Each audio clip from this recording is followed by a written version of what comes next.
Aujourd'hui, nous allons nous pencher sur un artiste qui, même après plus de 2500 ans, est toujours considéré comme l'un des plus grands. Je vous propose de plonger au cœur de la Grèce antique pour vous présenter Exéchias, un maître incontesté du style des figures noires. Si vous découvrez cette chaîne, je vous propose de porter un autre regard, de parler d'art, d'histoire et donc d'histoire de l'art.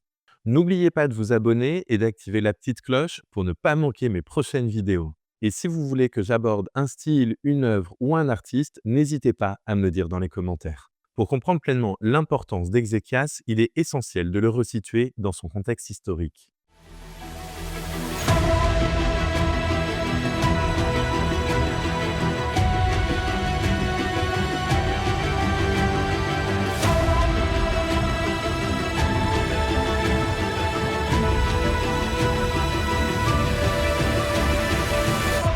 Nous sommes donc au VIe siècle avant notre ère, une période que l'on appelle l'époque archaïque en Grèce.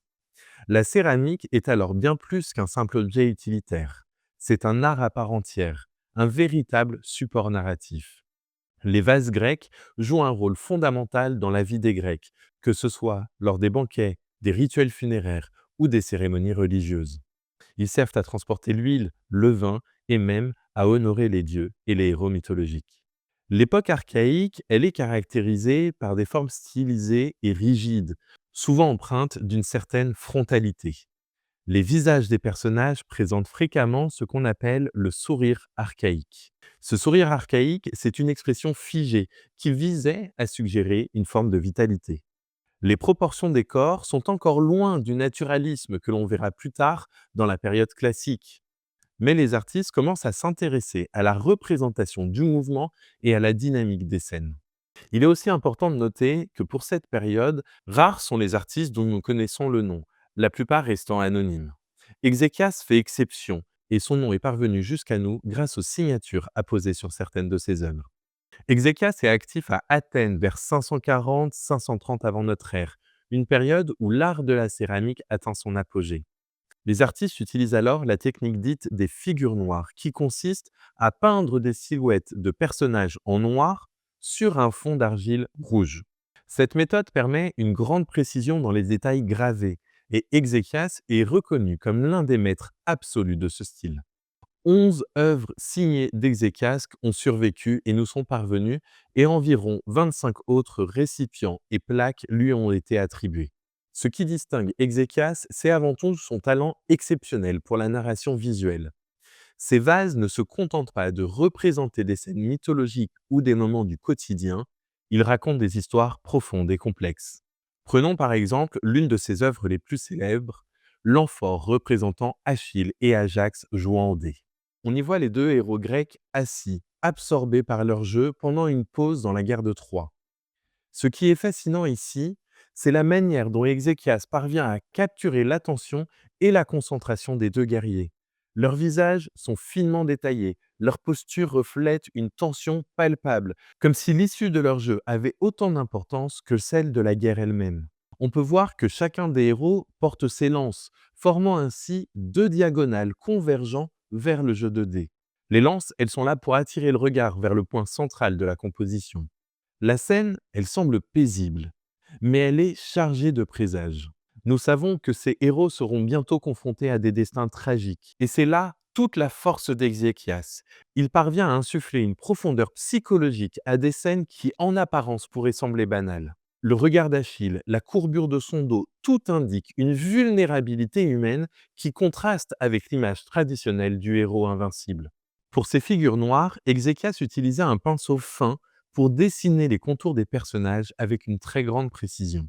Ensuite, il remplissait les silhouettes de peinture noire. Une fois la peinture sèche, il gravait des lignes dans la surface noire pour créer des détails comme les plis des vêtements, les expressions faciales, les textures des armures. Cette technique de tracé lui permettait de donner une grande richesse aux détails et une expressivité remarquable à ses personnages. Je vous propose maintenant de nous attarder sur la célèbre coupe du suicide d'Ajax. Le mythe du suicide d'Ajax s'inscrit lui aussi dans le contexte de la guerre de Troie.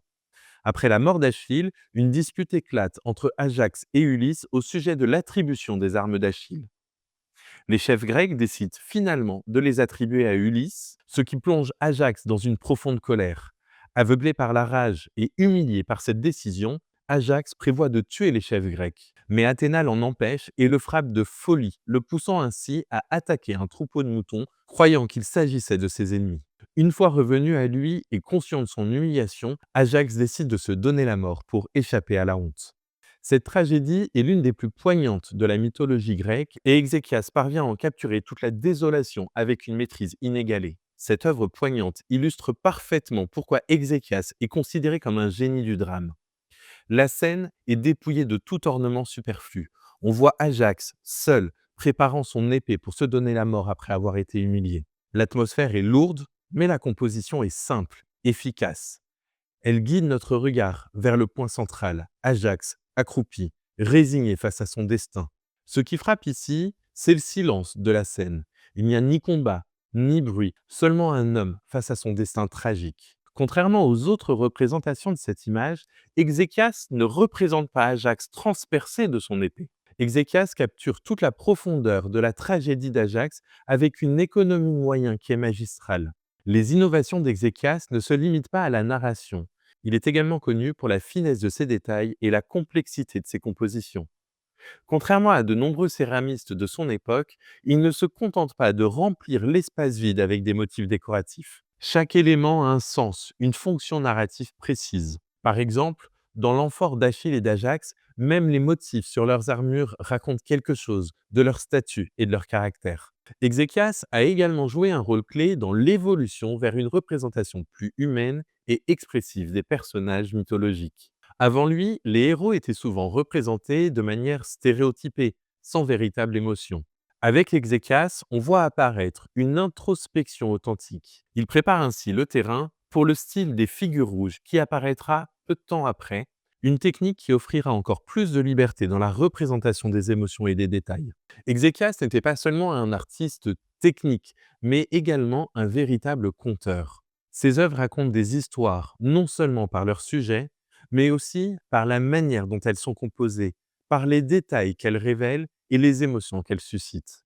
C'est cette capacité à capturer la psychologie des personnages, à transformer une simple scène de banquet ou un moment de solitude en quelque chose d'universel qui fait d'Exéchias un artiste exceptionnel. J'espère que cette vidéo vous a donné envie d'en apprendre davantage sur l'art de la céramique grecque et sur les histoires que ces artistes avaient si bien racontées. N'oubliez pas de vous abonner et d'activer la petite cloche pour ne pas manquer les prochaines vidéos et je vous dis à très bientôt pour continuer de porter un autre regard.